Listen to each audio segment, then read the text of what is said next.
Mr. Speaker, 4 victims on the Rape Gangs Survivors Panel have resigned. And they've resigned because they've lost all confidence in the government's inquiry. Had this to say, and I quote, "The government has created a toxic environment for survivors." They were looking for answers from the Prime Minister, and what they've heard is Labour MPs saying shame at their words. What we're trying to do is to get this right and have an inquiry with survivors at the heart. As the Safeguarding Minister told the House yesterday, that's obviously not easy. They've all come with difficult experiences. There are a wide range of views, understandably, and every survivor does bring their own painful experience to this. Because this is about Labour failure. Labour never wanted this inquiry. We demanded it. It has been Labour-run councils, Trafford, Bradford, Blackpool, that tried to suppress the truth. It is Labour ministers attacking the victims. We're standing up for them. And how is it, Mr. Speaker, how is it that whether it is rape or Chinese espionage, when he's in a position to do something about it, it's always someone else's fault? Mr. Speaker, my priorities are listening to and standing up for the survivors. That's why we're doing the work on the inquiry. That's why we've reopened the criminal cases, why we brought in mandatory reporting. But I would gently remind them they had 14 years in office. Mr. Speaker, first of all, can I pay tribute to the former Conservative MP, Oliver Colville, who has very sadly passed away after a long illness. Colleagues will remember him for his love of cricket and, of course, hedgehogs. He will be very much missed. Mr. Speaker, 4 victims on the Rape Gangs Survivors Panel have resigned. And they've resigned because they've lost all confidence in the government's inquiry. So I'm giving my first question to one of them, to Fiona. She said, being dismissed and contradicted by a minister when you're telling the truth takes you right back to that feeling of not being believed all over again.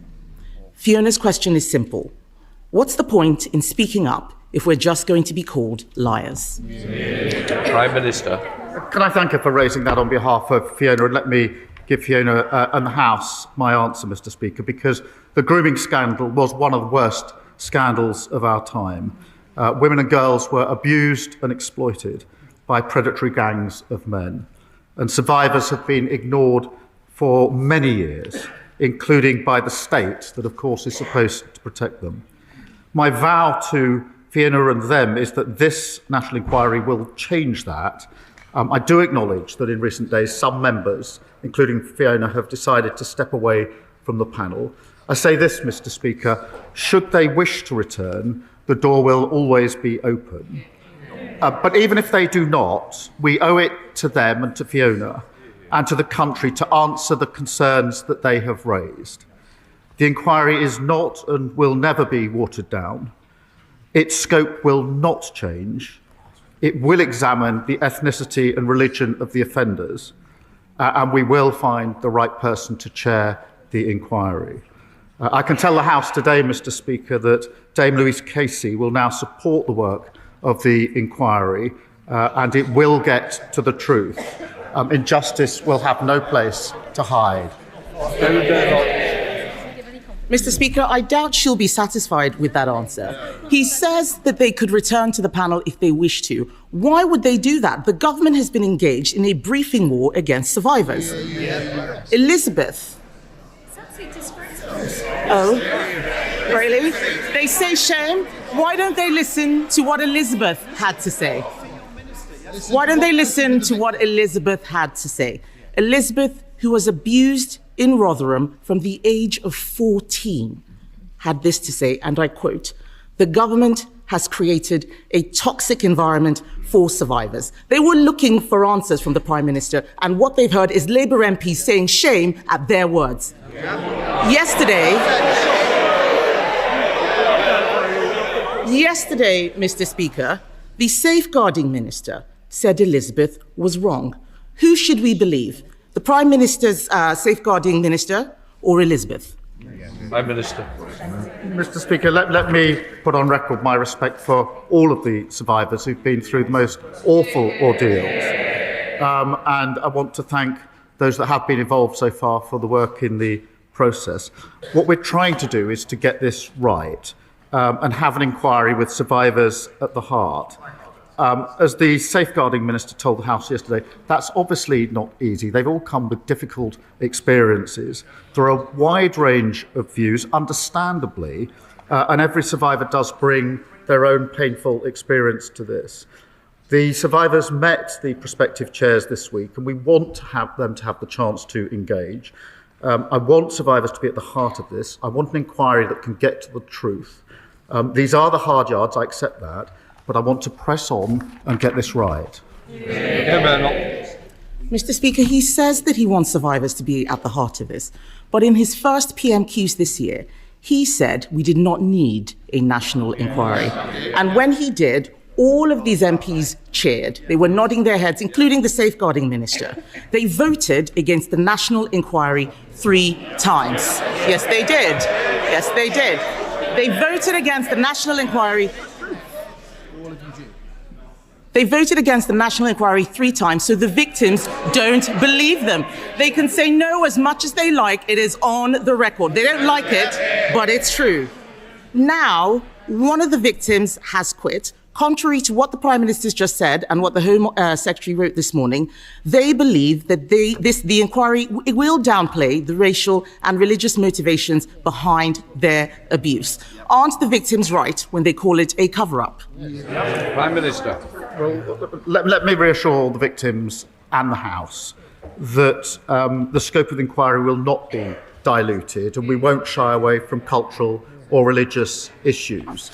And Mr. Speaker, it was me that commissioned Baroness Casey in the first place, who gave me her recommendation in relation to a national inquiry, and we have, in the 4 months since then, finalised the panel and trying to get the leadership of this inquiry right, with survivors at the heart. Mr. Speaker, in that period, we have also reopened 1,200 historic closed cases. I have long argued, Mr. Speaker, that the criminal route where it can be pursued is the right route for perpetrators. We've introduced mandatory reporting of child sex abuse. I happen to think that is a vital safeguard. I've been campaigning for that for over a decade. I asked the last government to introduce it, and that fell on deaf ears. And that mandatory reporting of child sex abuse is something each and every one of them voted against earlier this year. And we've given victims and survivors the power to seek an independent review of their cases. But, Mr. Speaker, in relation to this inquiry, I want to go as fast as we can to get the justice that is deserved. I want to ensure survivors are involved in that. And we're balancing the two to get this right, and I'll continue to do so.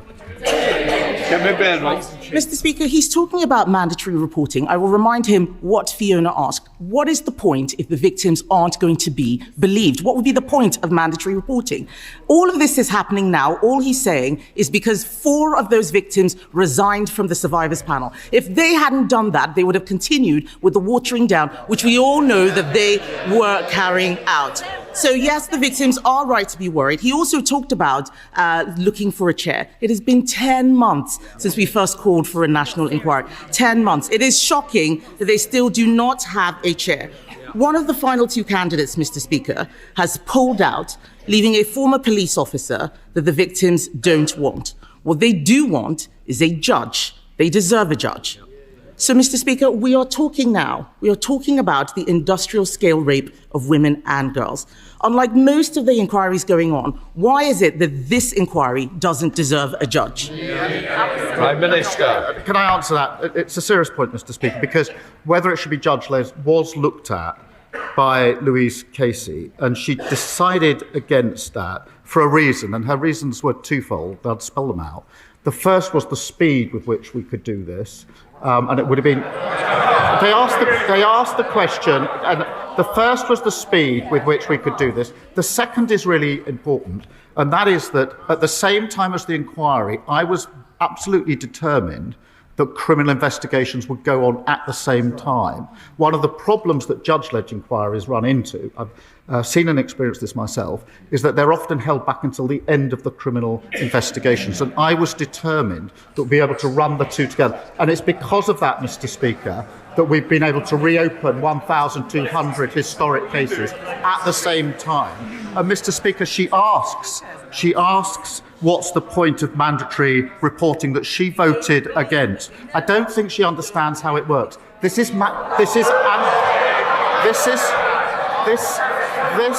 Speaker, is mandatory reporting of those that have had allegations made to them, and there's clear enough evidence they've then not passed that on. That is a fundamental problem in the system. That is why we've changed the law. They should hang their heads in shame for having voted against that vital protection.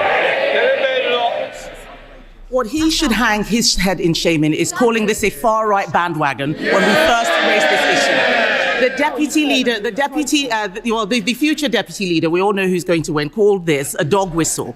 What we need to think about right now, Mr. Speaker, is the victims. It is the survivors. I spoke to one of them yesterday. Let's remember, these are victims who waived their anonymity, an incredibly difficult thing to do. And they believe that the safeguarding minister has lied to them and about them.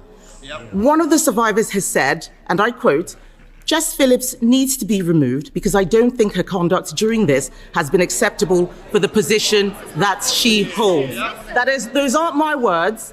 Those are the words of a survivor. It is a shame that Labour MPs are drowning that out. The member for Birmingham Yardley has clearly lost the confidence of the victims. Does she still have the confidence of the Prime Minister?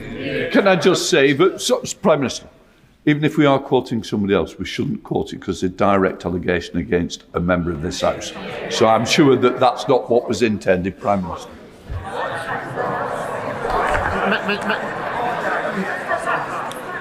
Mr. Speaker, I respect the views of all the survivors, and there are different views. I accept that.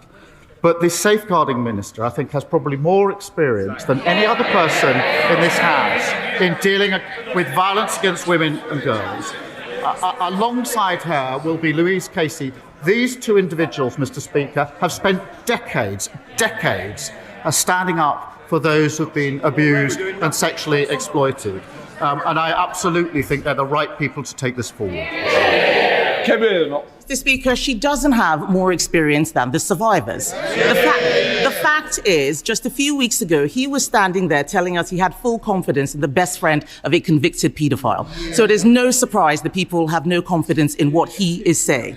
The victims have said that she should be sacked. We on this side of the House believe that she should be sacked because this is about Labour failure. Labour never wanted this inquiry. We demanded it. It has been Labour-run councils, Trafford, Bradford, Blackpool, that tried to suppress the truth. It is Labour ministers attacking the victims. We're standing up for them. And how is it, Mr. Speaker, how is it that whether it is rape or Chinese espionage, when he's in a position to do something about it, it's always someone else's fault?